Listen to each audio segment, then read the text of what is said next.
Hello and welcome. The scenes inside the Friendship Stadium back in the capital of Senegal. You're just in time for the kick-off. Tonight's live action coming to you from Group B, Morocco and Zaire. Zaire, twice winners in 68 and 74. Morocco, who've one win to their credit back in 1976. And Group B looking like this as we begin the action for you this evening. Cameroon with that opening day win over Morocco, looking comfortable there with 2 points from the one game. Zaire getting underway this evening for their first game. And Morocco, who must get a result here. A draw may be good enough, who knows. But they certainly will be looking for 2 points after the disappointment of that opening day defeat. Your commentators for this live match, Alan Parry, and expert commentary from Martin O'Neill. Thank you, Phil. The game underway then on this uneven surface. The condition of some of the pitches for these championships have been very disappointing indeed. Zaire in the Brazilian style, yellow and green. It remains to be seen whether they can produce some Brazilian style football. We'll all be delighted, apart from Morocco, if they can. Here's the Moroccan lineup, showing in fact just one change from their opening match defeat against Cameroon, and that change sees Pakiadeni coming in midfield. So obviously the importance of this match for Morocco cannot be overstated. This is the Zaire team they face.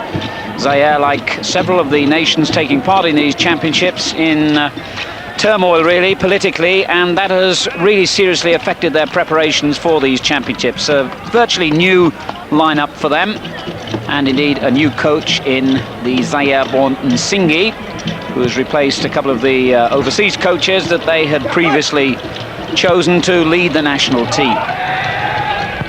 So Morocco on the attack, and a disappointing cross that goes behind for the first goal kick of the game. Morocco, remember, losing that opening match somewhat surprisingly, despite a good second half performance, as a result of which they almost earned a draw. The fact that they didn't could end up costing them dearly. They can't afford to lose today, and even a draw might not be enough to see them go through to the quarter-final stages. Remember, the top two teams in each group of three will go on to the final 8. And therefore, with Cameroon already having 2 points from their opening match victory, the Moroccans, who were favoured to join them, know that they must beat the real underdogs Zaire here today to have a realistic chance. Dayoudi with the clearance, and Ngombo coming in quickly to win it back. This is how the Moroccans made it to these final stages. It's their 7th appearance in the finals of the African Championships, by the way. They failed to qualify for the 1990 edition, and they last won the championship itself. In fact, their only victory coming in 1976. Zaire have won the free kick.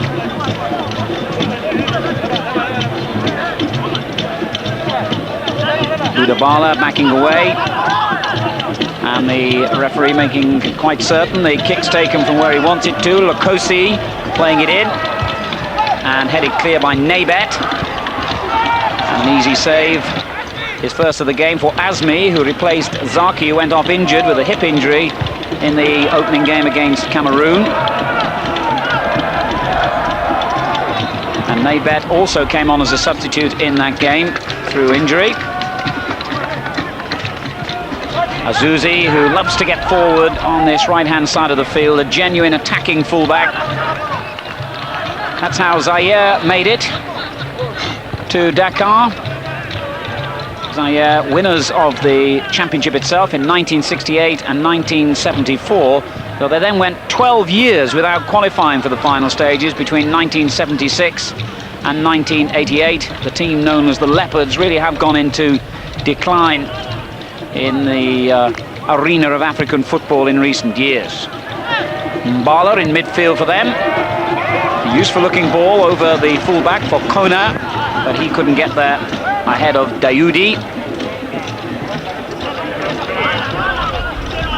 And you consider that there are 14 of the 20 matches being played in Dakar, and a lot of them, of course, on this pitch. It's difficult to try and conceive of what condition the playing surface is going to be in by the time we reach the final stages of this tournament. It's a very disappointing surface for a championship of this importance. Alongside me today, the former Northern Ireland international Martin O'Neill. Martin, you've already seen 1 or 2 games in the championship so far. What are your early impressions? Senegalese lost the game rather than Nigeria winning it. But getting back to your point on the pitch, that Senegal-Nigeria game took place on Sunday, and I felt the pitch wasn't too bad at that stage, and it's obviously a little bit bumpy, but as it's worn on a little bit for a couple of days later, it looks pretty dreadful. Fakhreddine making the most of that space, and almost an embarrassing own goal then. Bwana holds up his hand. I'm not quite sure whether that's to admit his guilt or try and claim there was an offside. Certainly he would have no hearing from the referee on the latter. The ball played in by Fakhreddine, and Bwana went for it then and was mighty grateful to see it go wide. So the first corner of the game to the Moroccans. Merikani in the Zaire goal, just pointing out where the unmarked players are, and there seem to be a couple of them as well, and that was a good downward header, which almost produced another opening early on. I think the ball itself just been played in. He's got a free header to it, and goalkeeper's grasped it at second attempt. So a little bit of early pressure here on Zaire. They are very much the underdogs in this group, and one of the major underdogs in the whole tournament, really. Not much expected of them, so if they could force any kind of result here today, it would be an upset. And they've certainly got their backs to the wall early on here. Azuzi playing the ball forward, and I think the whistle has gone to signify a free kick for Zaire. Morocco played pretty well second half against Cameroon, and we're a wee bit unlucky not to get a result against them. Pressure's on them now at this stage, and they're only 2 days, 3 days into the tournament, and already they need a result here, otherwise they're out. And while I think that they'll feel the benefit of having played that game a couple of days ago, as I say, early pressure there, they'll feel that they need to get an early goal, try and crush Zaire as quickly as possible. Very obvious thing, as long as the game goes on at this year, it should suit Zaire more than it will suit Morocco. Morocco gained some reputation a few years ago as the first of Africa's representatives in the final stages of the World Cup. Their first for a whole period of 36 years. They qualified for Mexico in 1970, and not since Egypt in the 1930s had the continent enjoyed representatives in the final stages. Zaire going forward with Mbala, and then forced to go back again to keep possession. Bwana playing it out to the far side, but couldn't find Lukosi. Throw in to Morocco. Mouloud for them. Hayouch racing down that left-hand side. He'll be pleased that El Grisi, the leading scorer, is back in the Moroccan lineup today. And those two likely to form a more lethal attacking partnership than Morocco were able to enjoy in their opening match.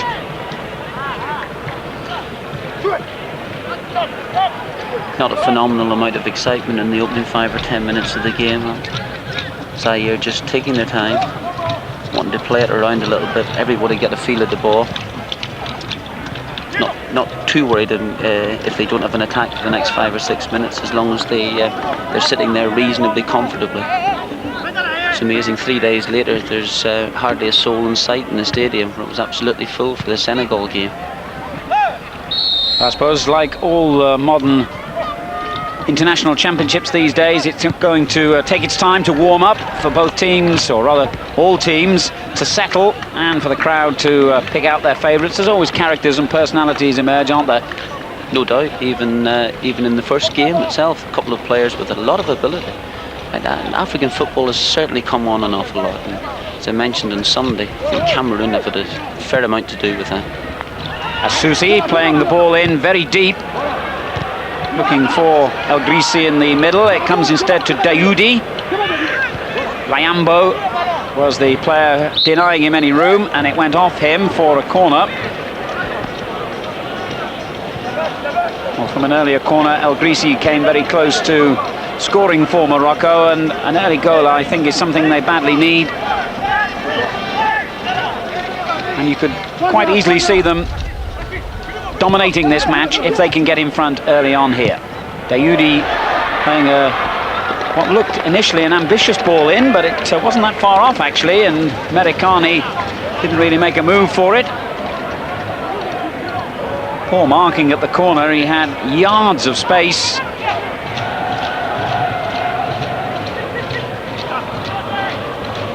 Certainly a feature, Martin, isn't it, of African football, that you can see the players do have natural ability, but there's a kind of disorganisation almost about the way they play, which is quite endearing in a manner. It is endearing. I couldn't agree more with you. I think if there had been a wee bit more organisation about Cameroon, they could easily have taken the World Cup. They came very, very close.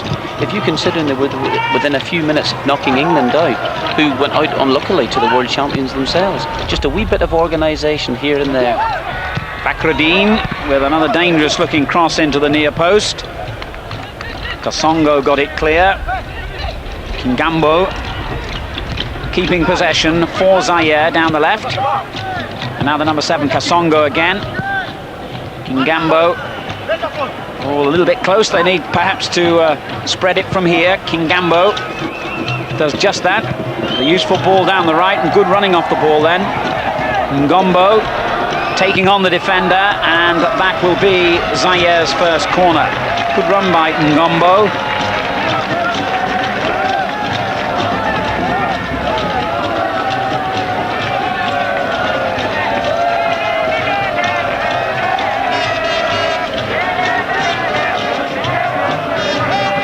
So the first test for Azmi, the standing goalkeeper for Morocco. Corner's gone very deep towards the tall centre-half, and in actual fact, if Lukosi's header had been allowed to keep moving towards goal, so to speak, Wana decided to make his own interception. I wonder what might have happened there. Yeah, interesting one, because Morocco kept a man on the line, keeps everyone on side, and it's just one of those where I think he's trying to direct it just the slightest touch in his head, and hoping that perhaps maybe he's still within goal shot. He's just got too much of a connection. It's gone over the bar, but in the net it would have gone because it would have counted, because, as I say, Morocco kept the man on the goal line. So Zaire, after that rather uncertain start, when they looked very edgy, have settled and starting to knock the ball about quite confidently now. Layambo in possession.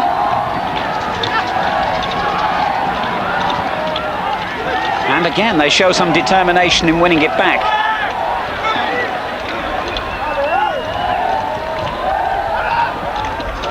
And in comes Kingambo, who looks a useful player indeed, looking for Layambo on the right.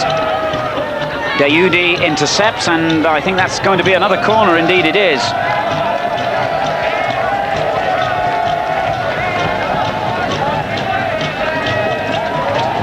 Singi, the coach, took over from the German Otto Fischer when Zaire decided to reorganise their international setup.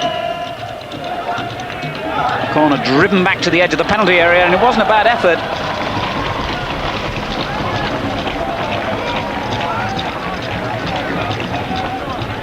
Number 20, Mukanya, with the confidence to shoot from a long way out.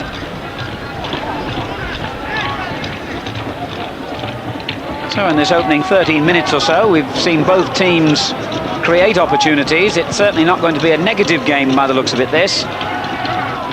Already seen two variations on the same corner kick. They've decided to play the long high one into the edge of the penalty box, and this time it seemed a more contrived move where they've set it up, but I think by the time Mokanya's actually got the ball under control, he's very little distance out. to slam it in from there, just a wee bit on balance, would have been certainly a miracle goal. Ngombo's long cross, a bit disappointing really. They had a lot of players forward then, Zaire. I was mentioning that the Moroccans had created a little bit of African history by becoming their first representatives in the World Cup finals. Well, Zaire themselves were the first black African nation to reach the World Cup finals. They got there in 1974.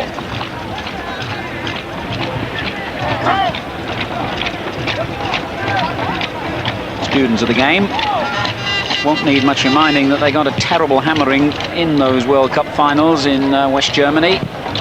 First World Cup I personally attended, I remember. They lost 9-0 to Yugoslavia and were well beaten also by the Brazilians and the Scots. It was a bit of an embarrassment for them.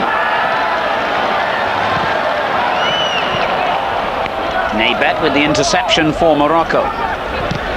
And he took that a little bit too far. Got away with it though. Fakhruddin again, seeing a lot of the ball on the right. Infield to Azouzi. And Azouzi just took his eye off the ball. And good play by Kingambo, who looks a talented player. That's offside against Kona, I believe.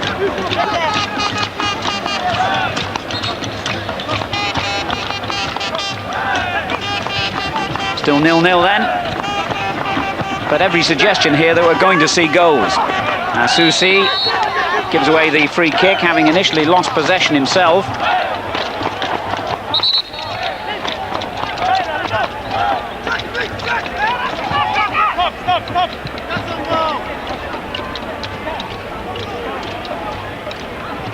Turning off for Rashid Azouzi, who plays his football in the Bundesliga in Germany for MSV Duisburg. And a totally wasted free kick. I actually think Azmi's had more difficult crosses to deal with in a practice match than that. Ukanya wasting the opening then for Zaire. Despite wasting it, I don't think Zaire will be too displeased with the way they've started the game. No severe attacking by Morocco. Remembering Morocco being the team under pressure, they need a result. I'll do accept the fact that a draw might be enough for them, hoping that eventually Zaire can get beaten enough by the Cameroons in the next game for Morocco to go through. If they plan that accordingly, then I'm not so sure that the plans might work. No, certainly there seems to be enough ability in this Zaire team to cause a few problems to Morocco here.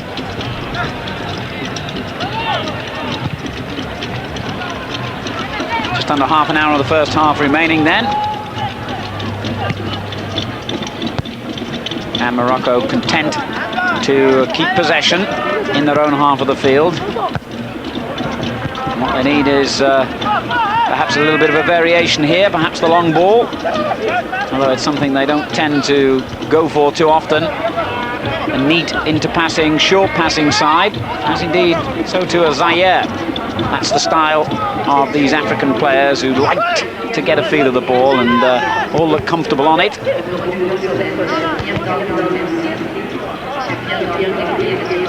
Climate must play such a big part in the way footballers develop their skills, I would think. The South American continent and the African continent, where they play in such hot weather, you don't tend to see people wasting a lot of energy, unlike the European nations. Not saying they waste energy, but of course such is the pace of the game in European countries that, well, perhaps it's detrimental to the development of ball skills. I don't know what Martin O'Neill would have to say about that point. You're going to get me started in that one. I think in English football we play far too many games. There's the top players are asked to play far too often, and there's no chance to develop skills. I remember the days when we were doing well at Nottingham Forest, playing in leagues, European Cups, that you were playing basically Saturday, Wednesday. Top players were having knocks that generally speaking they didn't train between matches, so there was absolutely no chance at all of being able to do it. And the only way forward, I do believe, is to play your Saturday games, cut out as many midweek home fixtures. I'm talking about really home competitions there as possible, and try and develop a few skills. I suppose getting onto the Super League, I'll turn off. Yeah, we'll come back to that one. That's quite a subject. And Fakhreddine will hit this free kick in, and there was a bit of hesitation by the Zaire defenders, but it came to nothing in the end. Got a corner out of it, mind you, Morocco. Taken in short, Boudabala, and not the best cross. Well, these nations have met several times in this competition, and as you can see, there haven't been too many goals and not too much between them. Reminder that the only game played in this group so far saw a victory for Cameroon against Morocco by 1-0. The final game in the group is on a Thursday, the 16th, and that's Cameroon against Zaire. 2 places at stake in the quarter-finals. Cameroon will already feel they're halfway there, so to speak. So this, in many ways, the key match in Group B. We were talking about the meetings a moment ago in this competition. These two teams actually met in the 1974 World Cup qualifiers. Zaire won 3-0 and 2-0, and they then went on to meet in the 1990 qualifiers. Those games both ended level, a 0-0 draw in Zaire, a 1-1 draw in Morocco. Tunisia, in fact, winning that group to go through to the Italia 90 finals themselves. 0-0 is still the state of it here, midway through the first half. El Grisi, who was suspended for the first game, top scorer in the Moroccan side, playing very deep, surprisingly, at the moment.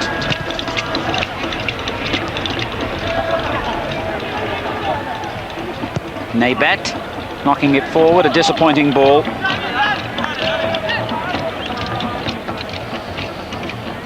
There is, though, Martin, isn't there, a natural kind of exuberance and desire to run with the ball in African players that you don't always see in the Europeans? Yeah, I think so. It might be back to that word that you used before, a bit of naivety.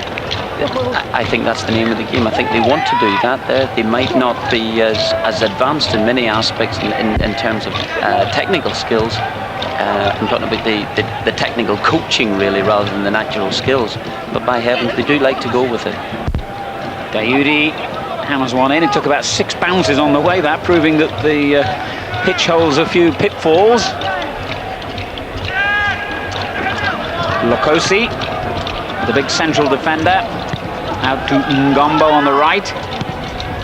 Wana knocking it on, and keeping play flowing nicely here. Zaire, well, they were until Boudabala came in with the interception, and that's a good-looking ball for Fakhreddine.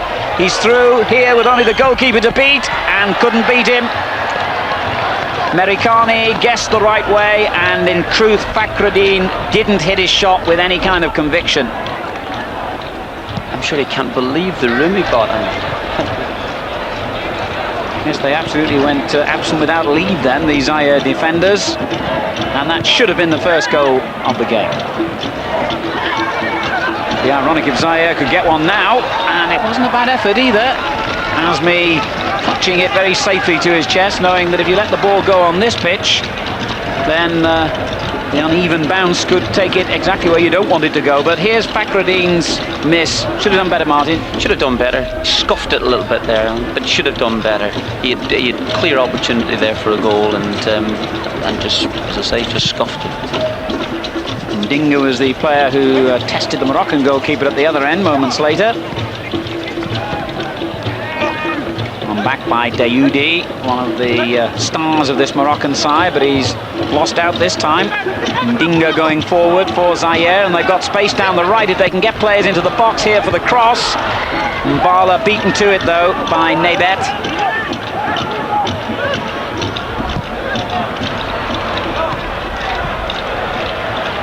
Just went out, I think. No, the referee says play on.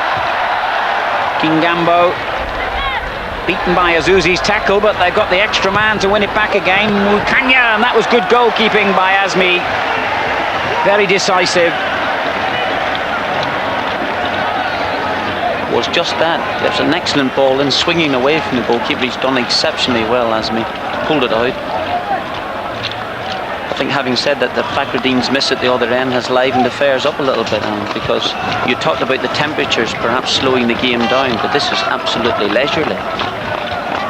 It certainly looks it.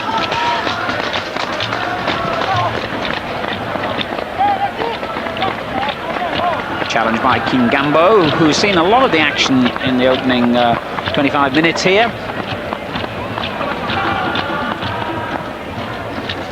Fakhreddin completely misses that. Wana playing it back, almost a yard short then.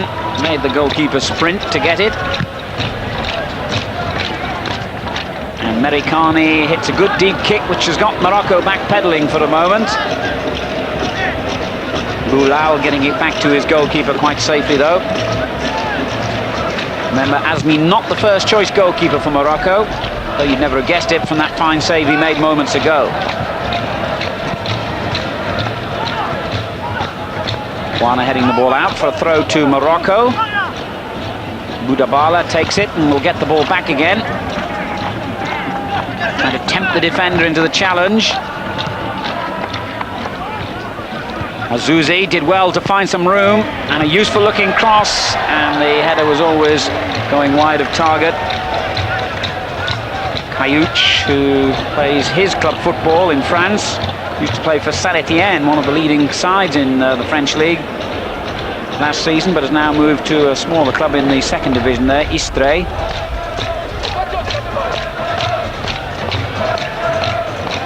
Wana taking the goal kicks for Merikani.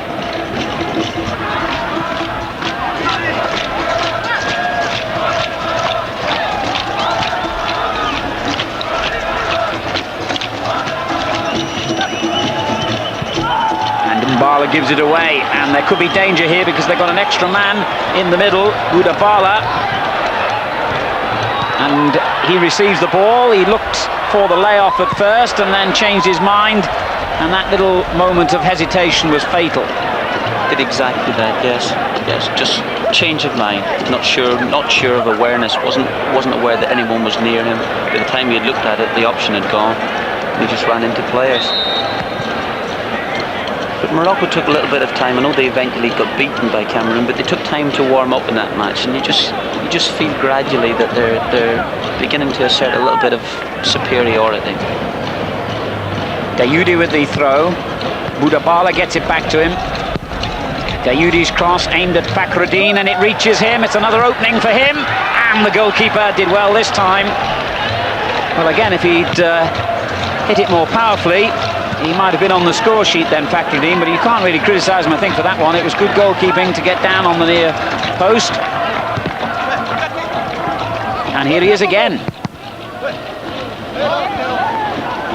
But Zaire have it back safely, for the moment anyway. Azuzi tried to make the challenge. It was good clearance over his own shoulder by Nebet.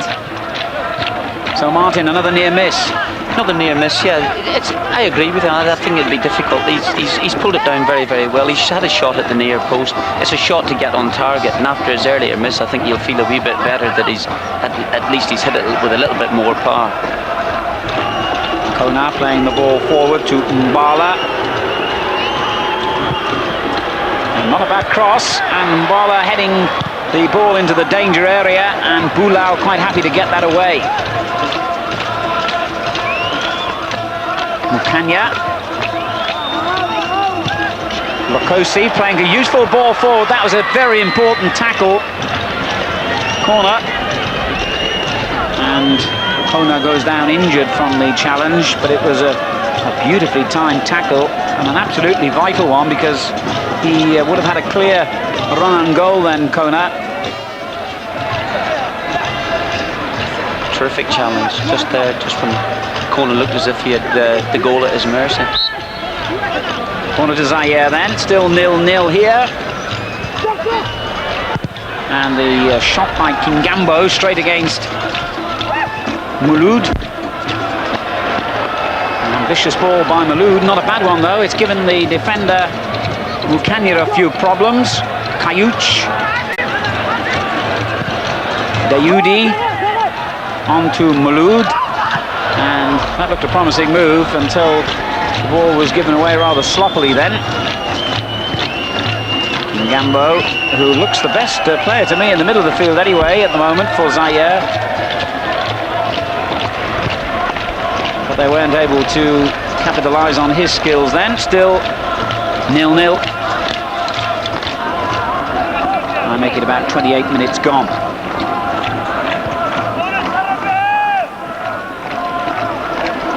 I think Morocco feel that 3 attacks in 5 minutes is just about their lot for a moment or two. Yes, they're kind of mentally regrouped for a moment. Fakhreddine, the man who has had the best chances of the game so far, the number 7 there, who's come into the side today. He, one of the changes from the lineup which finished the opening match against Cameroon. The only change from the lineup which finished because they were forced to make 2 substitutions during the game. Zuzi's throw finds that man Fakhreddine again. Goal kick.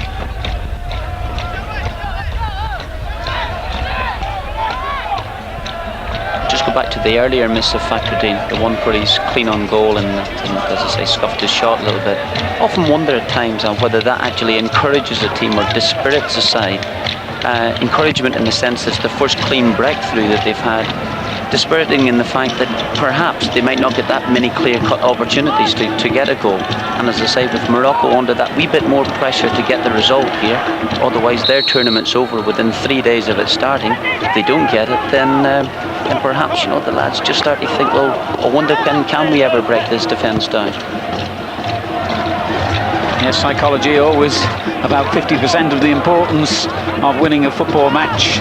Tactics and skills, fitness, stamina, organisation and all the other things, obviously vital, but sometimes what goes on in the head can be just as important. Free kick to Morocco then.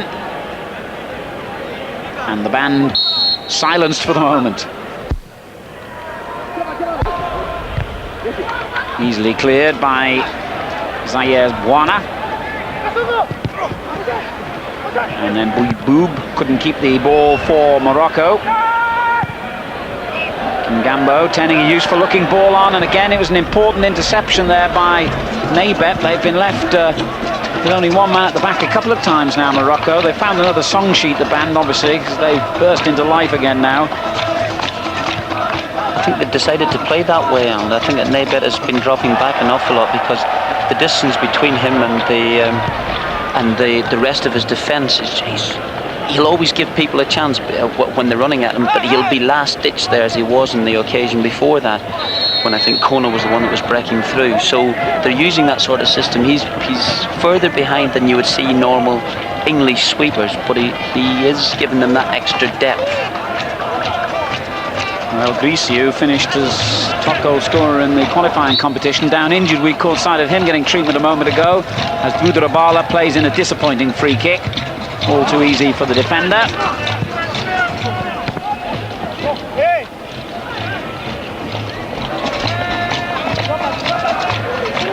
Dayoudi in possession. It's still Morocco 0, Zaire 0 in this Group B match of the African Nations Championships. The second game in this group, Cameroon having beaten Morocco 1-0 in the opening match. Zaire, very much the unfancied team of the trio, have done well enough here in the first half and looked dangerous again for a moment then. It was a good clearance by Dayoudi, I think. And there have been 1 or 2 last-ditch interceptions and tackles that Morocco have been forced into. Oh yes, that's a lovely bit of skill in midfield. Ngombo playing it forward, disappointing ball by him. And Boudrabala gets it back for Morocco. And gets it back himself from his teammate and goes forward looking dangerous here. It's a fine run and the goalkeeper equal to it again. Boudrabala with an excellent shot. One of the most experienced players in their side. Played for them in the 1986 World Cup, in fact. Yeah, he did very, very well. It's always a dangerous ball for the goalkeeper, just bouncing slightly in front of him there. But Boudrabala had no room to go down the left-hand side. He's cut in his favourite right foot and has had his shot. And, you know, one of those that may bounce off the surface and give the goalkeeper a few more problems. Not being extremely well hit at the end, but dangerous enough. Well, there's the extent of the injury to El Grisi, and if it's as bad as it looks, he might not play any further part in this game.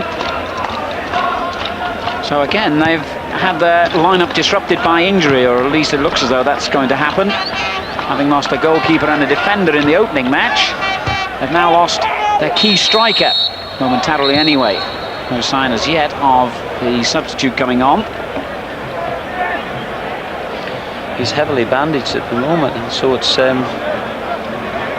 you never know these days. I remember you and I doing commentary in the South American World Cup, and we were absolutely convinced that in the Argentina-Brazil game that the Brazilian lad would not see the light of day again, and within 5 minutes he'd bounce back on again, having been stretchered off. But El Grisi looks heavily bandaged and may not take any further part, which is a blow to Morocco. There's been a booking for Kona for that late challenge, and I think the referee quite justified there, as the defender Azuzi played the ball away. He just carried on, did Kona.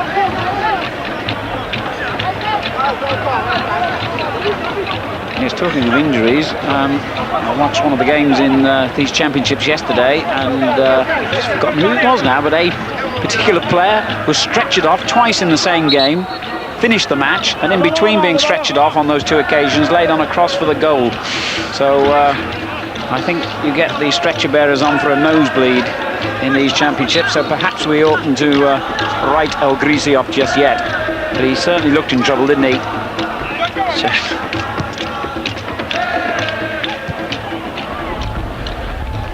Bakradin's control letting him down.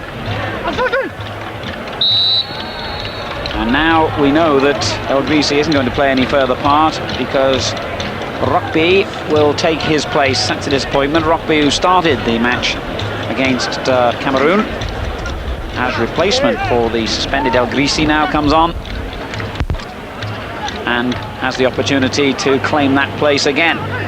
Dayoudi playing it forward, and Fakhreddine gets in behind the defenders again, and again he misses from close range. And Boudabala, or was it Kayuch? Kayuch, in fact, couldn't reach the loose ball. The referee telling him off, I think, for the challenge on the goalkeeper. Well, it's amazing, isn't it? It's not often you see three chances falling to the same player. Yeah, in this particular occasion, I thought he made all his own luck, or ill luck as it turns out. He's got in front of Kasongo there. It's been an excellent, he's just been able to get his body right in front of it. There's not much room to get a full swing at the ball. I thought he did exceptionally well, and he's just had a shot at goal, and hopefully that maybe might go past the goalkeeper. But all in all, he's made his own chance. Yes, absolutely. The first one might have been a genuine miss and mistake by him, but the other two have been good efforts by him. Boudabala got a hammering then as he nodded the ball on. The referee saw it. He seems well in control, the referee. Hasn't missed anything yet. Dangerous words. Lokosi, the defender who sinned then. And Boudabala goes forward in vain. The free kick never got anywhere near him. Gambo again on the left, always prominent.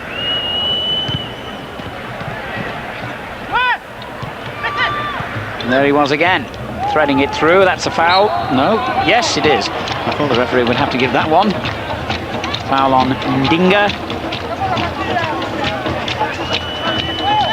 And they were a bit lacking in concentration then, Morocco, as they allowed that free kick to be taken. They could have paid the ultimate price for it. They just seemed to go to sleep momentarily. Absolutely right, because they've allowed the ball to get into the penalty box, and had it been a wee bit better of a header from Mabala, perhaps, who knows. Still 0-0. Incidentally, if one or two of the captions of the names of the players are confusing you, because we're using other names, a lot of these players do have two names, a bit like some of the Brazilians and the Portuguese, who have a multitude of names, it seems. We're using the names we understand the players themselves prefer to use.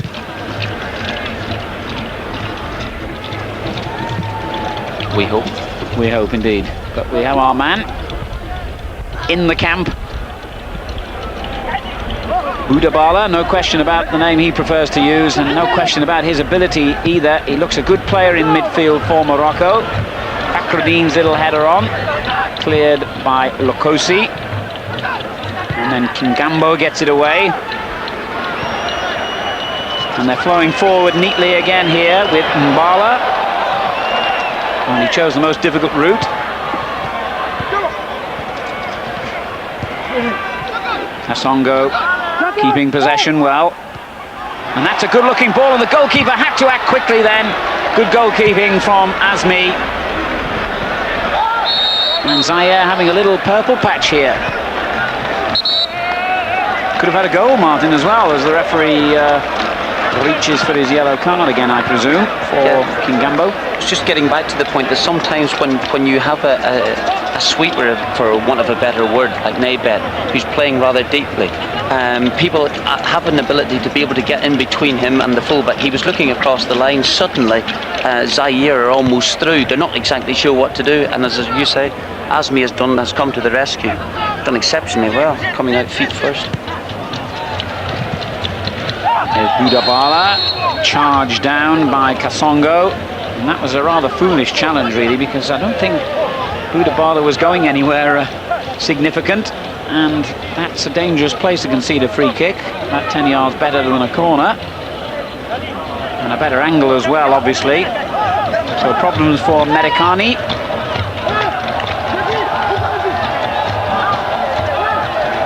Fakhruddin will take the kick.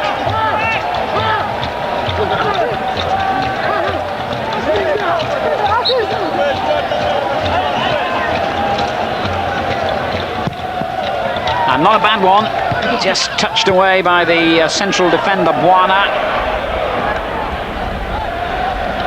Naybet wins it back, inside the half, and offside. Yeah, it wasn't a bad free kick at all. I've just a personal fancy for those situations, Al. I think if you're pretty close to the corner flag, I always think that an in-swinging ball might serve better really in the long run, because if it's swinging out, someone like the defender gets the touch on the ball, he's able to take it outside the penalty area and therefore out of danger. Whereas in swinging balls, even if defenders get the first touch, it's very difficult to clear. Here's Kingambo. I certainly like what I've seen of him in this half, and that was a splendid cross and headed against the crossbar. Well, that's the first time actually he's got round the back of the Moroccan defence for all his nice skills in midfield, and he showed how dangerous he could be with that run and cross. That was a foul then by Rockby, so it'll be a free kick. Oh, that was a terrific ball in. You're right, it's the first real time he's got to the byline, swept a great left-footed ball across the, and he's just been a bit unlucky.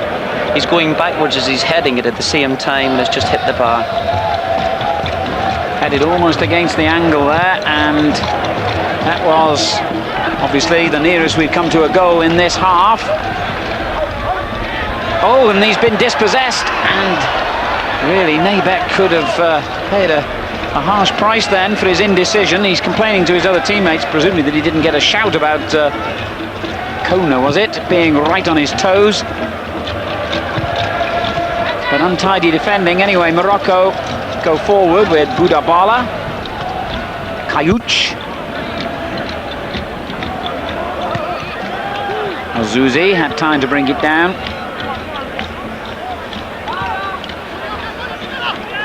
And they're just taking the sting out of it a minute, because Zaire have had a good few minutes. Yes, they have, and they've looked dangerous.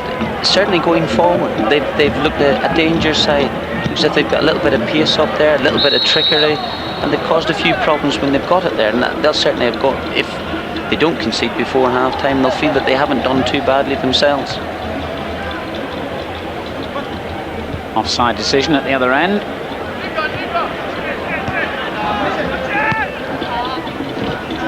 Half-time approaching then, still 0-0 here in Dakar, and a great run, and a free kick has it been given. The referee let them play on, and it didn't turn out to be much of an advantage at all, or did it? It's not finished yet. And another half-decent cross from Kingambo.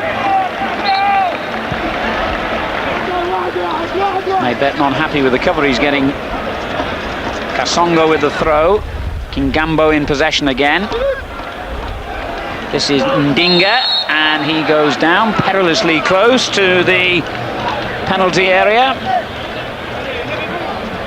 Now let's see where this tackle took place. I'm pretty sure it was outside, indeed it was. He tried to dive into the penalty area.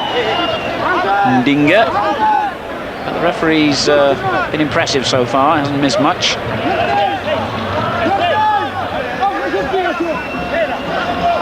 So Kasongo will take the free kick here.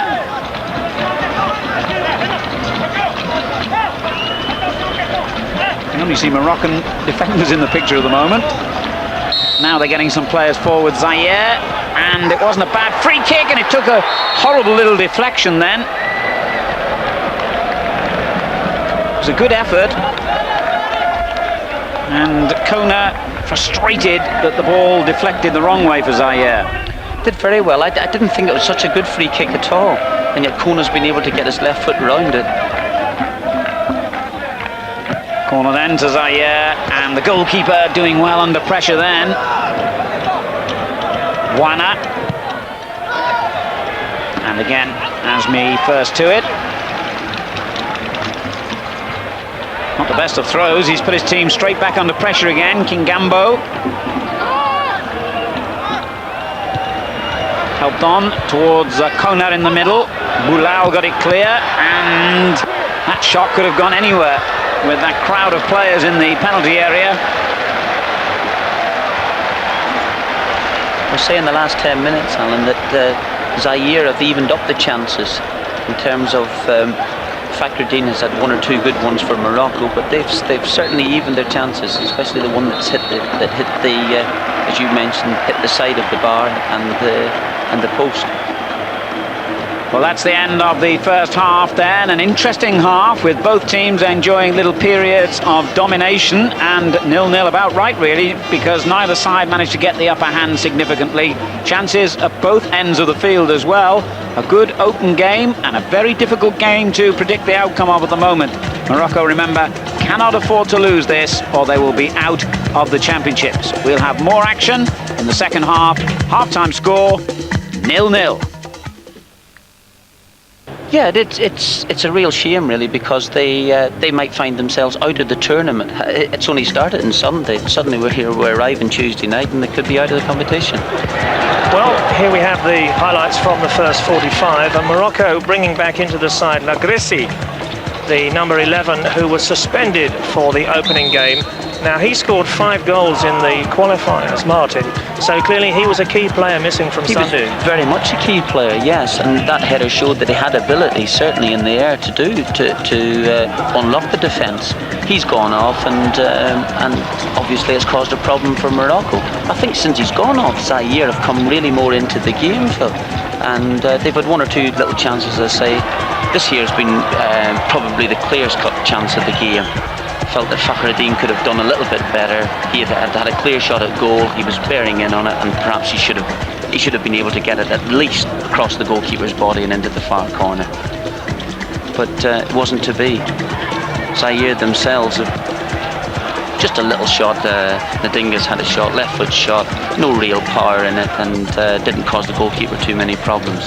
This again, Fakhreddin, I thought on commentary they hadn't done too badly. He's gone for the near post, perhaps maybe across the goal again might have been a little bit better, but nothing phenomenal. Bouderbala has come inside in his favoured right foot, had the shot at goal. Again, no phenomenal power in it, but a worthy effort nevertheless. No way can he go down the left-hand side. Just come in. He's had a shot. Goalkeeper's done okay. The last surviving big name from Mexico '86, Bouderbala, from the edge of the box. Again, I felt that certainly Fakhreddin had done well himself here. I thought that the whole opening that he created was down totally to himself. One that Kabongo would have felt that he should just have hoisted out of play again. Fakhreddin's come in, taking the ball off him, and there wasn't much else he could do about that one. But he's just as a toe poke in, hoping that the goalkeeper, if he doesn't hold on to the ball, drops it, and perhaps another invading Moroccan might come in and knock the ball into the net. But his own chance. And then at the other end, Zaire, who had, as you said, a good 10-15 minutes at the end of the half. I think they took great heart from, this is their best chance here. Kingambo's got to the byline. Done exceptionally well. I think that's an excellent ball across. Looks like Ndinga has headed against the bar. but Yes. they've come into the game. I think that they feel that the couple of early Moroccan misses has given them heart to go on and take the game to them, and that's exactly what they've done. Yes, just 5 minutes before the break, Zaire then heading against the woodwork, and a great hanging header we've seen once again from the black Africans that reminded us very much of Oman Biek of Cameroon. The closest to a goal then in the first half. It is goalless, as we hope very much to bring you goals in the second half. The players not yet back out on the pitch in the Friendship Stadium, which is not filled as it was on Sunday when Senegal, of course, were in action, and in fact overfilled before the start of play on day one. They had to evacuate some of the crowd because there was a danger of overcrowding. Later on this evening, we'll have a comprehensive roundup of all that's happened on day three, and that includes the Group A match between the impressive Nigerians and the rank outsiders in that group. That's Kenya, not expected to progress from Group A. Nigeria, with one win under their belts, having beaten Senegal on Sunday, can book their passage into the second phase of competition with a good result over Kenya. And tomorrow at 6:30, same time, same place, Group D unfolds with further excitement when Zambia and Ghana meet. It's our first look at Ghana, perhaps the most exciting nation here at the 1992 African Nations Cup.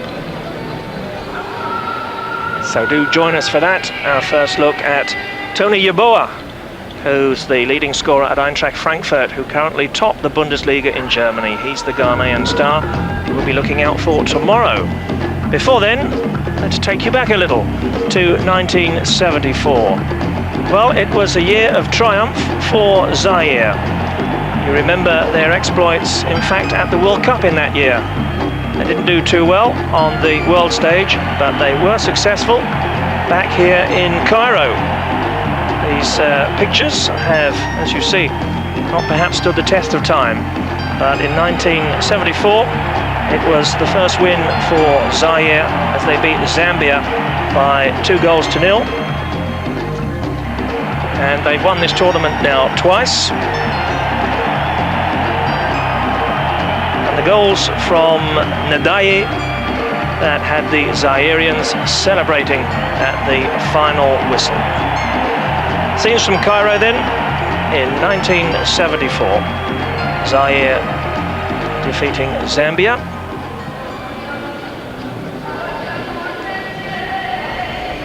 So, as we await the re-emergence of the sides, let's just update you on what happened down here in Senegal yesterday. In case you missed it, we had 2 games, and we had 4 goals as well to bring you. We'll show you those once again.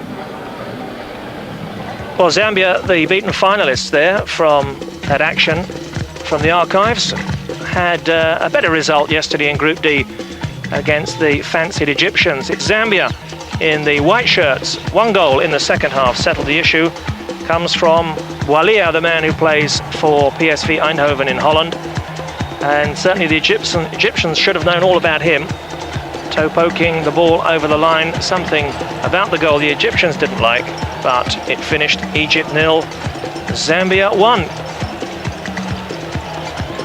If they were appealing for a handball, Martin, that seemed to me clearly to come off the thigh. I think you're right, Phil. I think all the appealing's in vain anyway. The result stands. But they might have thought that initially the defender was leaned upon in the first place. Well, the refereeing has been of a good standard so far. We can have no complaints about that. And a final score in Group C that really was a major upset. It's Algeria in the white shirts conceding a goal after just 12 minutes in the first half against Ivory Coast. Algeria, remember, come here to Senegal as the defending champions, but shocked by a goal in 12 from Traoré. And that was sweet revenge for Traoré. He was sent off when these two nations met in Algiers in 1990. A second before the break from Fofana. He plays in Monaco, no stranger to the big time and the big atmosphere. A man there for the big occasion, Fofana, his delight as he runs to the bench. Ivory Coast had the match in their pockets by now. Just a minute to go in the second half, as the Algerian defence folds once again, and Thierry skips through to make the final score from Group C: Algeria 0, Ivory Coast 3. That was yesterday, this is now. We're back live inside the stadium in Dakar, preparing for the second half. Morocco and Zaire at 0-0. We're back after this.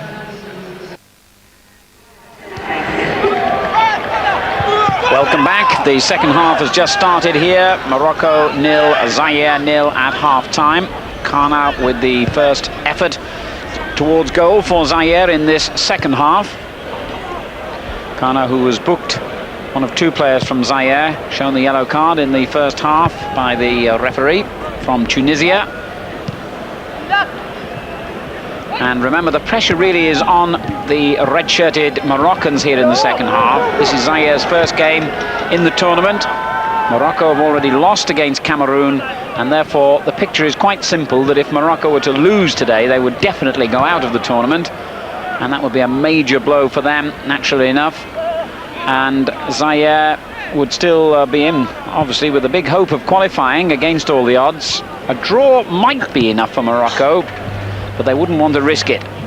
So I think we'll see a positive approach by Morocco in this second half. They've got to really go for it. And Zaire look to have the ability to punish them if they leave any gaps at the back. Just looking around the field, no obvious substitutions that we can see. Mouloud bowing his apology to the referee then as he gave away the free kick. And that looks like Kingambo again, getting his first touch of the ball out on the left. Good player. Mouloud's challenge was a useful one on Kona and wins the ball back for Morocco. Not a good enough ball though to find Fakhreddine. Now Mbala in midfield. And here's Kingambo again.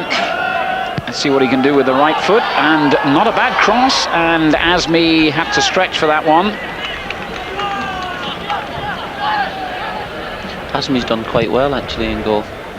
But I think Zaire have taken the right tactics up. They've got a little bit of joy in the first half down the left-hand side of the field with Kingambo.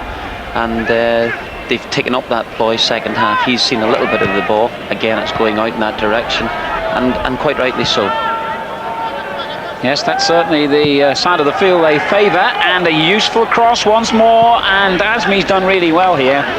When you consider that he only got forced into the first game because of injury to first choice Zaki. He's looked very confident in his ability to come for these crosses, something you can't say about every goalkeeper.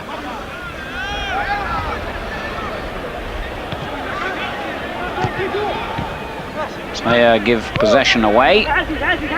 Dayoudi playing it infield. Boudabala was brought down, and it's going to be a booking for Mukanya. He's the third player from Zaire now to be cautioned.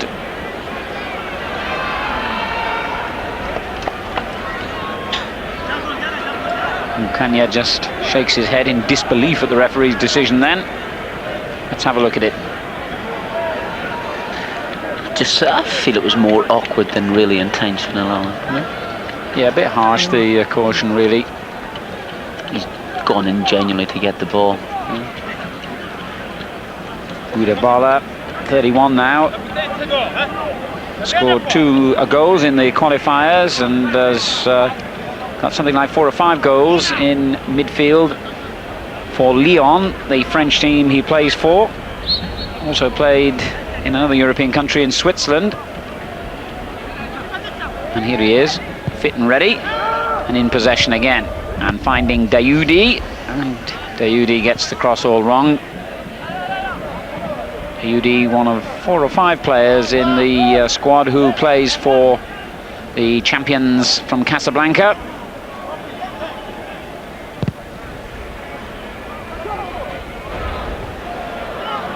It was a good header on by Mbala. And again, Zaire quite prepared to commit men forward. We have got a substitution, in fact. I've just caught sight of him. Ngombe, the number 15, has come on for them. So, Coach Nsingi making at least one change then, early in the second half here. Offside goes against his team, though.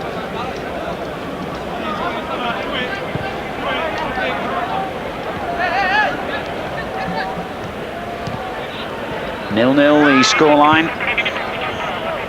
And it's difficult to see us not getting a goal from one side or the other here, because we've certainly had enough openings in the match. Here's Boudabala again for Morocco. A deep cross to the far post for Fakhreddine, and it was a little bit too deep.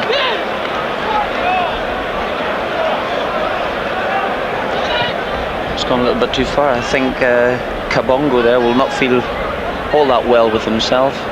He allowed in the first half Fakhreddine to get in front of him there, and he's misjudged that header. I do believe that he thought it might go out of play.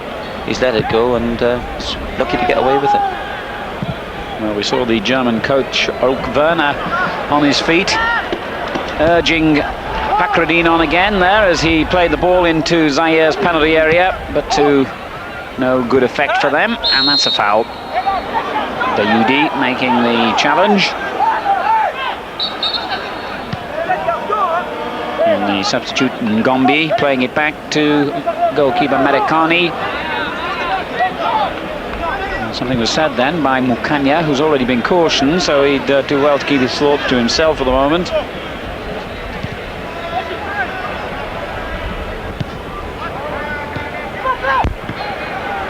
Oh, got a bit of a lucky deflection then off Dayoudi and Ngombi. Was that a foul? It looked a pretty reasonable claim for one, but not given. Kabongo playing it forward again, another claim, this time for handball, and again the referee waves play on.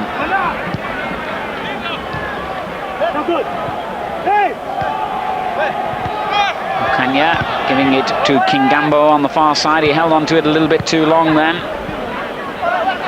Now Kabongo again.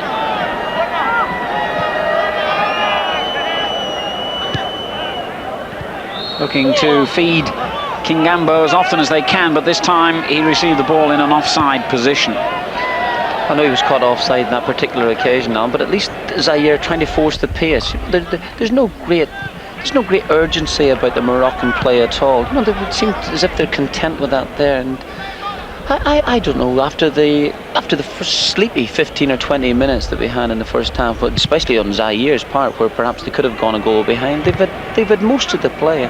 I feel that if any side's going to get something in this particular game, Zaire can do it. I've also just put the kiss of death on them as well. Yes, it's strange. Morocco have a kind of more organised look about them without necessarily being able to produce greater danger in the opposition half of the field. And suddenly the ball goes through to Mbala in a difficult and dangerous position for the Moroccans, and it just really didn't happen quickly enough for him.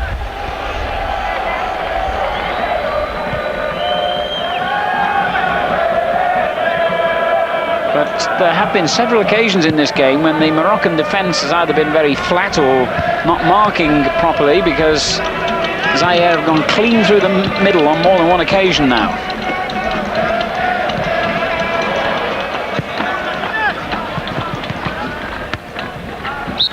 Ball had gone out of play, throw to Morocco, who in their last World Cup qualifying competition in the build-up to Italia 90 finished bottom of a group, which included Tunisia, Zambia, and, as I was saying earlier in the match, Zaire here. This is Morocco's 7th appearance in the finals. They finished 3rd in 1980 and won the competition just that once in 1976. And they're under pressure here, but defended quite well. That was a bit unlucky, really. He's gone through two very half-hearted attempts to get the ball by the Moroccans, and just a wee bit unlucky. The 1-2s played a wee bit too high for it. Good defending again by Nebet, who's made one or two last-ditch interceptions.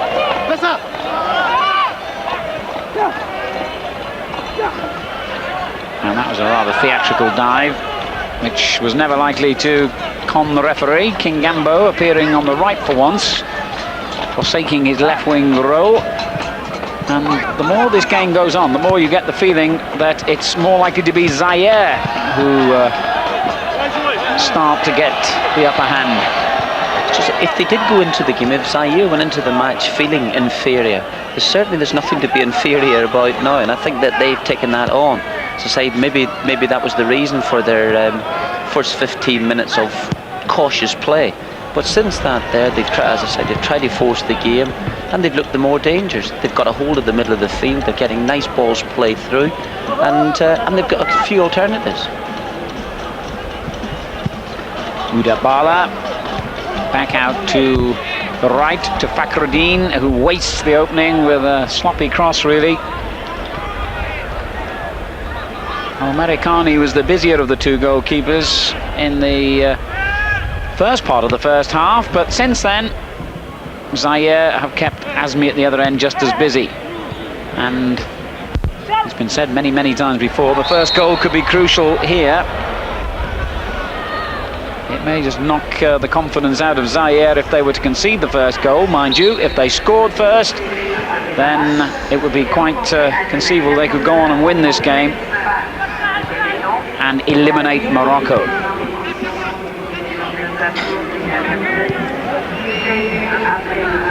Here they go again.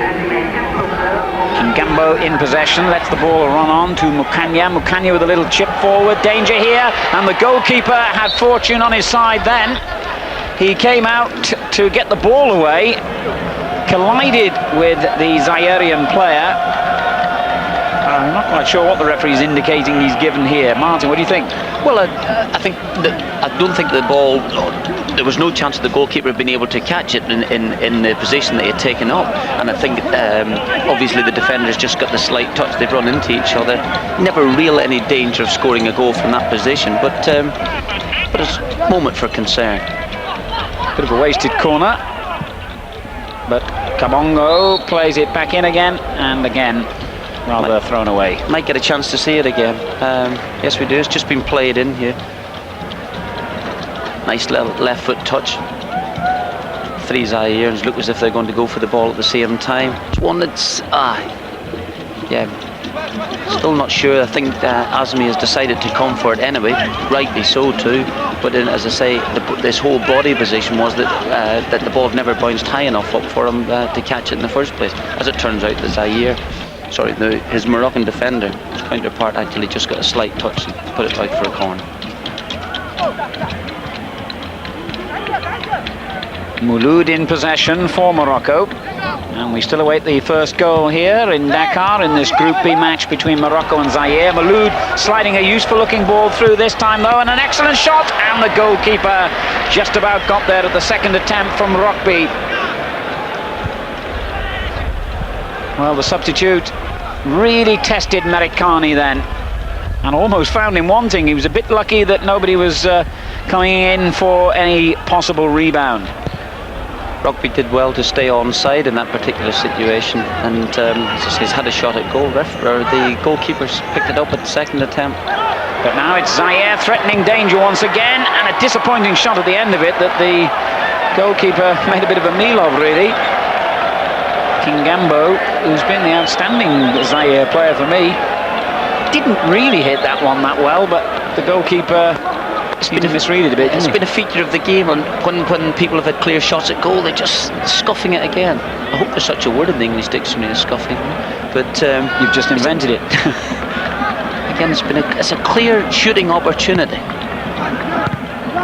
But once more, they've not really done the best from the corner, and they might just get hit on the counter-attack now. Fakhruddin going forward with real pace. Ndinga showed equal pace to get back and deny him. Ndinga, who plays his club football in Portugal. A lot of the Zaire squad play their league football outside their own country, as you might expect. Indeed, quite a few of them play in the Belgian league. The goalkeeper just let that one sail by. Kayuch.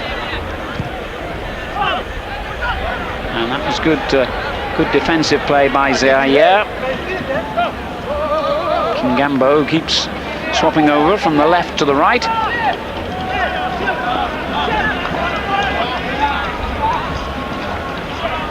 Good work again by Rugby, the substitute. Oh, and he's done really well here. And this is brilliant stuff. Well, if he'd beaten one more man, shades of Ricky Veer in that famous cup final. But now suddenly, Zaire attack dangerously themselves. The ball pushed through by Mbala to the left. And back it goes to the big number 10. And then on further still to create danger. And that was a very dramatic dive again by Ngombe. And the referee's going to have a word with him, I think, about that. I think he should do as well. I think there was an opportunity for them there to just push it past and at least wallop the ball across the penalty box or across the goal area and decide he's gone for a dramatic dive.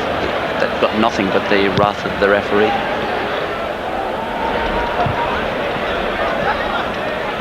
And again, Zaire attack with some danger here. Ngombe and Mbala in the middle, but the cross was poor. Worrying moments for Morocco now at this stage. They're searching around themselves. They've wanted one shot at goal from the substitute Rugby in this half, and mostly it's been Zaire. About 17 minutes now in the second half, still 0-0. You're just joining us, a reminder that this is a match Morocco must not lose if they're to stay in this competition. And at the moment, it's just as it was in the first half, really difficult to try and predict the outcome here. Two very evenly matched sides on the evidence of what we've seen so far. We just take that movement there, that Morocco started that particular movement on the halfway line. They've ended up giving it back to the goalkeeper. Just no real desire to want to go and force the pace and try and get a few players wide, or try and get a few players in the penalty box. They're attacking with two players up there and conceding midfield at the same time to Zaire. Gambo in possession, looking busy and dangerous again, and not a bad cross. Dayoudi cleared it, and that wasn't so far away either. Applause for Dayoudi's clearance. And the shot from the young substitute, well over the bar in fairness, but still it was a moment of danger. Yeah, it was. It wasn't such a great clearance. He's gone for a double leg flick with Pike, I think. Thought Ngombe had to go for it. It was an acute angle, but it's one of those wonder goals. If you hit it sweetly enough, it'll go into the far corner. I think he's had to go for it.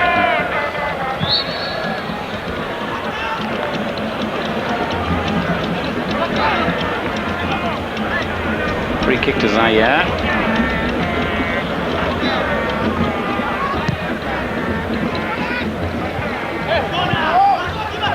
Well, there's one certainty. They haven't really produced much from their free kicks and corner kicks today, Zaire. Any danger that they have made has come from open play.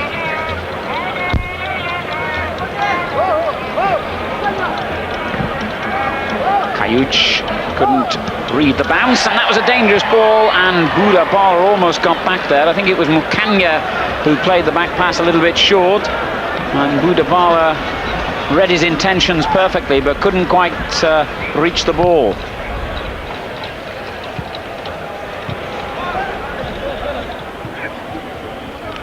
Mouloud keeps possession just about. Oh, and that is another bad back pass, and we've seen a little bit of suicide at both ends of the field now. I don't think there's nothing to get too wildly excited about. I think goalkeepers were favourites on both occasions, but just a little bit of loose play creeping in here. Yes, a bit of tiredness perhaps, but particularly on the Moroccans' part. It's their second game in a short space of time. Ngombe, the substitute, dispossessed. And Rugby plays it first time forward. Fakhreddine chasing here, and he's got in behind the defender. Fakhreddine with a chance to score here. And again, amazingly, the same player couldn't convert the opening. Well, he's laughing to himself, but he'll be desperately disappointed with that.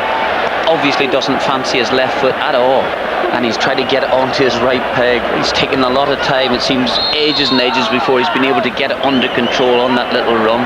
But it's a great chance gone past for him. A great chance gone past. He'll feel aggrieved about this evening's play if they haven't been able to get a goal. It's a clear chance, clear chance. Just a ball bobbled a little bit for him, to be fair to him. but he still tried to come in on his right foot at the end of it all. Perhaps it might be one of those that throw a left foot at it and hope that it maybe goes underneath the goalkeeper's body. Well, from that near miss at one end, Morocco have conceded a free kick in a dangerous position in their own half. Gombo, the player who's lining it up at the moment. And clipped into the far post, too deep surely. Ooh, perhaps it wasn't, it hit the side netting. I think the goalkeeper knew what was happening then. In truth, had he scored the goal, Fakhreddin scored, it would have been very much against the run of play. And I don't know, maybe as a co-commentator I shouldn't be taking any sides, but I would like to see Zaire winning it. Certainly the clearer-cut openings have been for Morocco, although Zaire have probably dominated possession of the ball. Well, you don't normally, in a game, get as many chances as Morocco have had without converting one of them. And if you don't convert any of them, you don't usually get away with it. So perhaps the writing's on the wall here. Perhaps Zaire are beginning to think now that somebody up there is smiling on them. They've survived those frights, and they might go on to win it. I wonder. Two players going in at a very awkward angle, both of them injured. The referee's allowed play to go on here, and now has whistled for the second challenge, and indeed he's going to caution Boulal, I believe.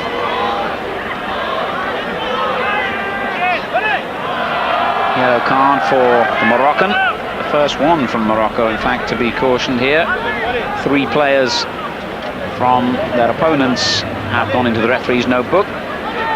Don't think Boulal can complain then. No, not at all, not at all.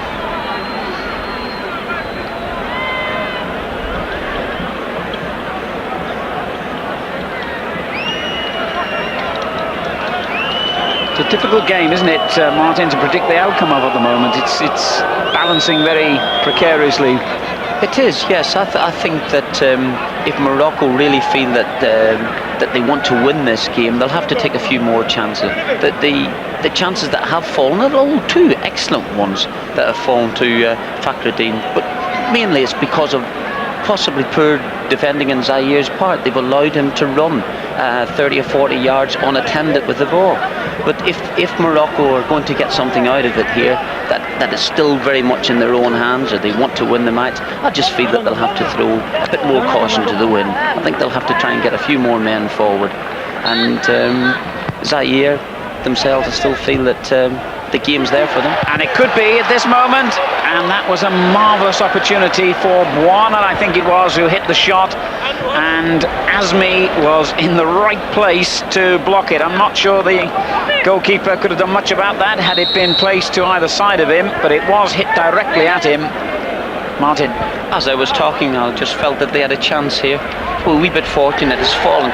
It's a good chance, a great chance. Azmi has done superbly, absolutely superbly. He's just flung himself in front of it, got some sort of touch on it, but it should have been a goal. Bouana missing Zaire's best chance of the game so far. Well, the number of missed opportunities we've had in this game, amazing really. You think one of them would have gone in. Boudabala going forward. And that was good goalkeeping from Merikani. It wasn't that fiercely struck, the shot by Dayoudi, but nonetheless he got his body right behind the ball.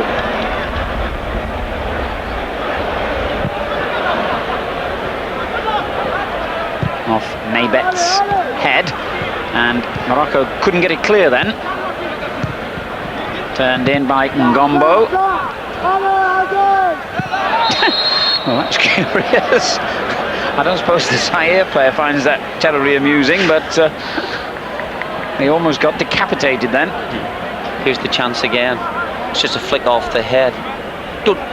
I just feel that Azmi can't do anything else but spread himself brilliantly, a la Pat Jennings. Terrific effort. But again, Zaire will feel that they should have been 1-0 in front. Well, seeing that a second time, you have to say the goalkeeper did exceptionally well, Azmi. And I think he might, if Morocco stay in this competition, have earned himself a regular place. Played really well today. And here's the man who missed. Bouana keeping the ball in play and fooling the defender. Poor cross at the end of it though. Mouloud gets it clear. Now Kingambo. He loves to run with the ball, Kingambo, and I couldn't quite thread it back to him. Well, it looked like a foul, but the referee allows play to go on with Morocco in possession. Kayouch on the right. Support arriving from Boudabala. On it goes to Rockby, and the substitute's done well here, but again the shot didn't carry enough sting to beat Merekani. Rockby has done well. He's had a bit of something since he's come on. Perhaps maybe a point to prove. Been taken off in the previous game.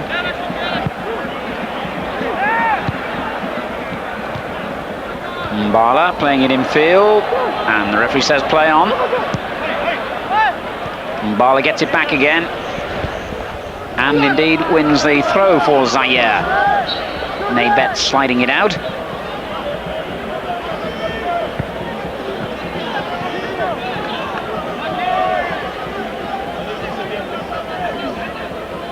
Ngombo with the throw, and they were sleeping a little bit then, and that enables Kayouch to counter-attack. Oh dear, that was a bit of a naughty challenge by Locos, and I think he cannot complain about becoming the fourth player from Zaire to be cautioned. Yeah, I think absolutely right. The referee's been spot on. No chance of getting the ball. He's just lunged in here. It's one of those situations where you're not going to let the player get too far away from you. It's just a deliberate shot. So free kick to Morocco, still looking for the breakthrough goal here. 0-0 in Dakar. You're watching live this Group B match between Morocco and Zaire. Dayoudi in possession for Morocco, all in red. And then Boudabala robbed in possession. Mbala gets it back for Zaire. They've certainly made a good contribution to this game, Zaire. On paper, they look like the weakest team in the group. And I think that was our old friend Kingambo, was it? Well, certainly it was a wasted cross. They've certainly produced the openings though today, haven't they? They have, Alan, yes. It's the oldest cliche in football that the final ball should not be all that clever. If people have been able to produce players who can direct that fantastic final ball, then they end up being world champions. But it's just been a wee bit disappointing at times when Zaire have decided to cut in field, that just that little ball through, that over extravagant 1-2 that's never been able to come off has been basically their undoing. But they've had plenty of possession. Look as if they've lowered at the middle of the field, and I feel they've done enough to get a result. Here's Kayouch cutting in and finding Rockby, and not quite sure what Rockby was attempting then, but it didn't come off.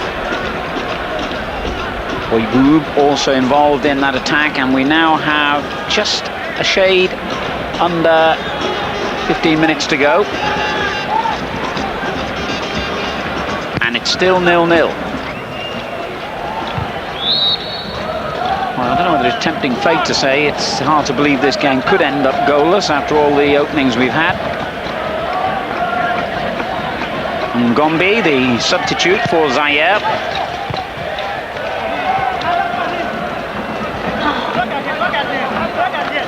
Bouyboub has it for Morocco now. Headed away by Locos. You would have thought there might have been a little bit more of a hint of desperation, or at least urgency anyway, about Morocco's play, bearing in mind that a draw might not be enough to see them through. It might be, of course, but it's not a risk you'd like to take. It's also out of their hands as well, to end if it becomes a draw here. They're depending on Cameroon beating Zaire by more than one goal. And it's Zaire threatening a goal themselves at the moment, with Ngombo playing it over to the far post. And Kona reached it, but didn't reach it early enough. It's another good move by them. They've been able to get a little bit of space here. They've drawn men in. Suddenly the goal was as put it across the box. A wee bit lucky because the defender's got the final touch, and it's one of those situations that one rushing centre forward might just be able to get the first touch on it. Well, astonishingly, he seems to have given a penalty. Well, that's taken us all by surprise, not the least the Moroccans. He's given it for the foul. I think he's felt that he was being pushed as he's made his challenge in the penalty box. Well, that is a very, very harsh decision. We'll debate that in a moment, but meantime, Zaire have a great opportunity to take the lead here, and they've wasted it, and justice, I think, has been done. Couldn't agree more with him. Couldn't agree more. If he's given the penalty for the incident we talked about, then it was ludicrous. And justice has certainly been done there with the penalty save. Well, it was the most lazy run-up to a penalty kick I think I've ever seen, and it almost met its inevitable conclusion. But how the referee could have construed that as a penalty, I'll never know. And now Morocco threaten danger themselves. Kayouch going up on the far post, but couldn't reach it. And we've still got a 0-0 scoreline here.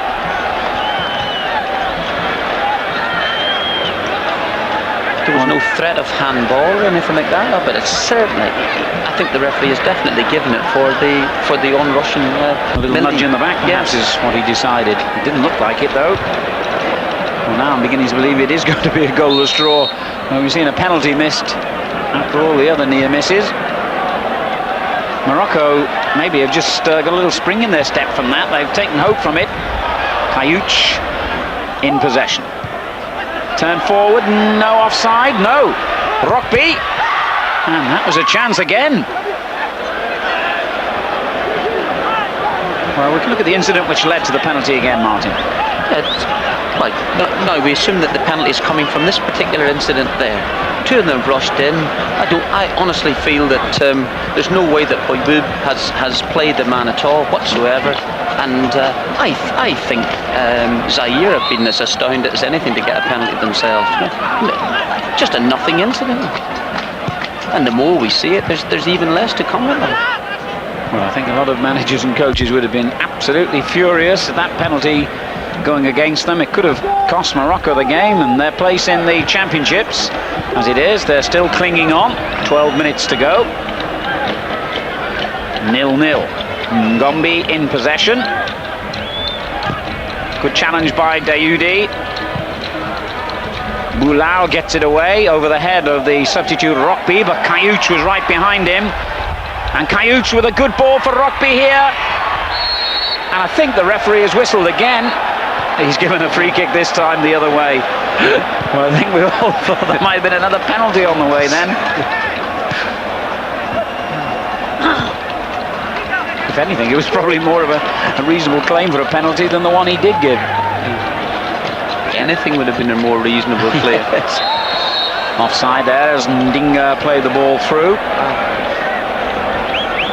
This was the actual penalty kick. It's awful. Yeah, he stepped up to it almost apologetically, as if to say, well, we shouldn't really be having this shot. I'll give it back to you, Azmi. Yes, if you could believe professional footballers had a sense of fair play, you might have thought that he deliberately missed that, but I don't think so somehow.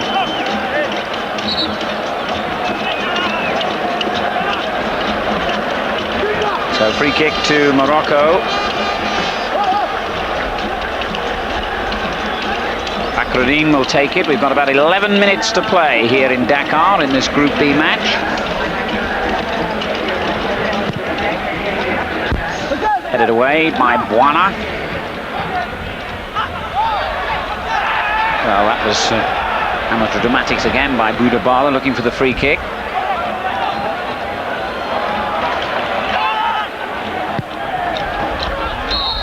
Offside, I think, the verdict there against the player in the middle, Mbala.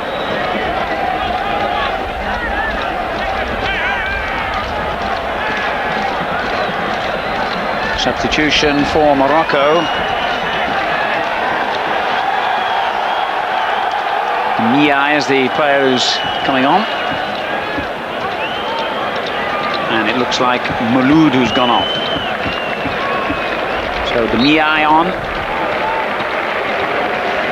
And he's got about 10 minutes, maybe a bit less than that, probably, to try and make some impact here. Kayuch has beaten the defender, but couldn't keep the ball in play. He's got a corner out of it, though, I think. No. Goal kick, the verdict. I felt initially that the advantage of having played 2 days beforehand would have suited Morocco. Really did feel that, but also felt that they might have tried to press that home early in the first half and got themselves in front, so that if they were going to get tired, at least they had something to go by. But I think the longer the game goes on, the more Zaire look as if they might be able to get something. And they're pressing hard here, but Azusi gets the ball away. They're certainly committing a lot of players forward now, Zaire themselves, and there's always the danger, of course, of them getting hit here in counter-attacks like this. Kayuch. And he's opened things up nicely here, Kayuch. Oh, it's a great run by Kayuch! My word, what a goal that would have been. Well, I mentioned the great Ricky Villa goal from an FA Cup final of a few years ago. That could have been the equal of it if he'd been on target then. It was really terrific, Alan. Terrific. He's gone right at the heart of the Zaire defence. He's got a wee bit of luck here because he's gone between two players and it's fallen for him again. He was very, very close. Zaire survived the resulting corner kick. Azusi has found Kayuch offside. And the chance fell directly. Here we see it again. It's gone straight between the two of them. A little bit of pace. Got a wee bit of luck there. It's fallen to him. And it's just gone past the post.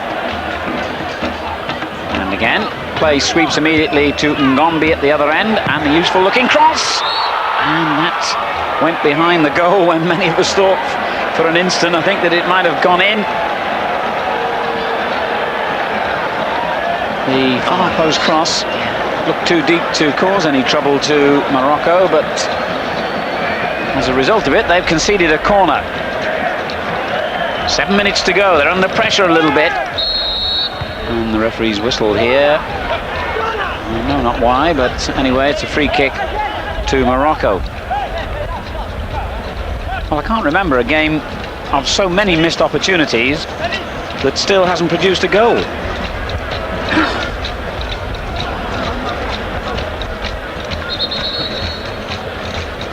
Dayoudi will take the free kick for Morocco when the referee's good and ready.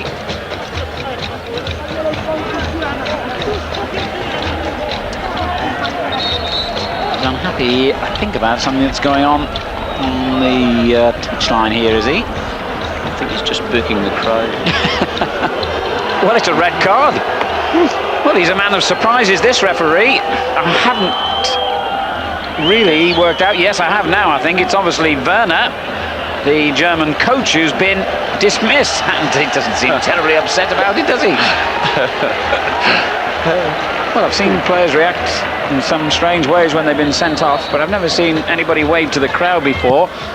So Werner waves his goodbye, and maybe it's goodbye to the championships as well. It might well have been, and it could still be, as Zaire almost delivered what could have been the winning goal.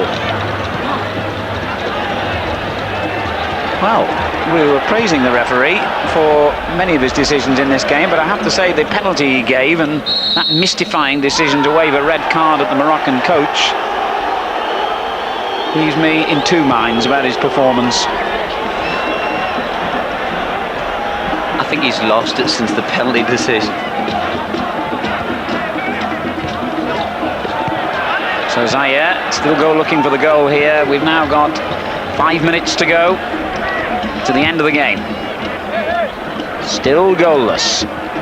Mukanya trying to get it through. The substitute Dimai loses possession. And there's one or two crazy little challenges going on now, offside.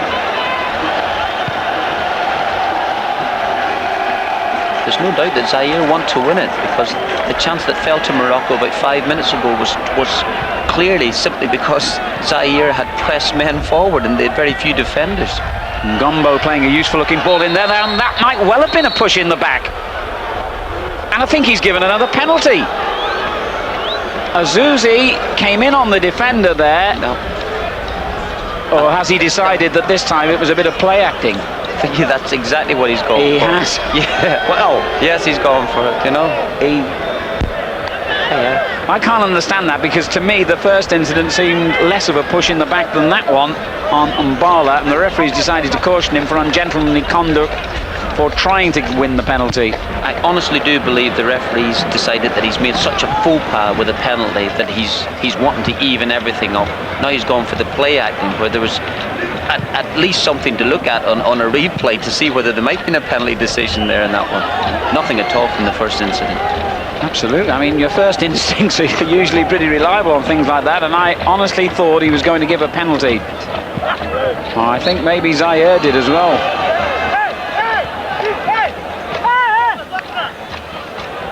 Well, the phrase boring goalless draw does not apply to this match, and it might not be goalless yet, as Rockby goes forward, and that's a good looking ball, and another opportunity goes missing. Kayuch, coming in near the penalty spot, was challenged at exactly the right moment, and the ball over the bar for a corner. 3 minutes to go.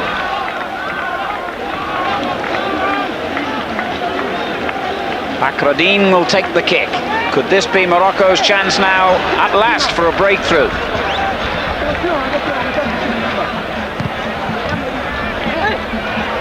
It was over the head of Kayuch and everyone else. That must be Martin, here's the incident. Here's the incident and the penalty. He's handled the ball, I think, but even so, it's not a bookable offence. He's gone in there. There's been a few arms waving, and I think there's been more semaphoric waving by the referee rather than the players. But no incident there to turn around and say that he was play acting. Well, here goes Kingambo, trying to open things up on the right-hand side. The cross a bit too close to the defender on the near post. And just checking the watch again now, we've got only 2 minutes plus stoppage time for someone to break the deadlock here. Dayoudi takes Morocco forward. Oh dear, what a disappointing ball at this stage of the game. Taken with arrogance by Mercani on the chest. Now Kasongo on the left. Dangerously close to running that out of play. And Azmi, who's played well enough to deserve to have kept a clean sheet, first to it again.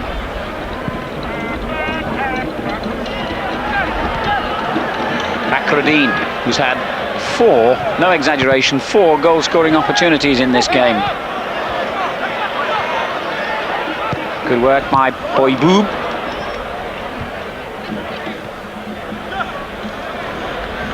Nice play again from Kingambo, but he perhaps overdid it a little bit.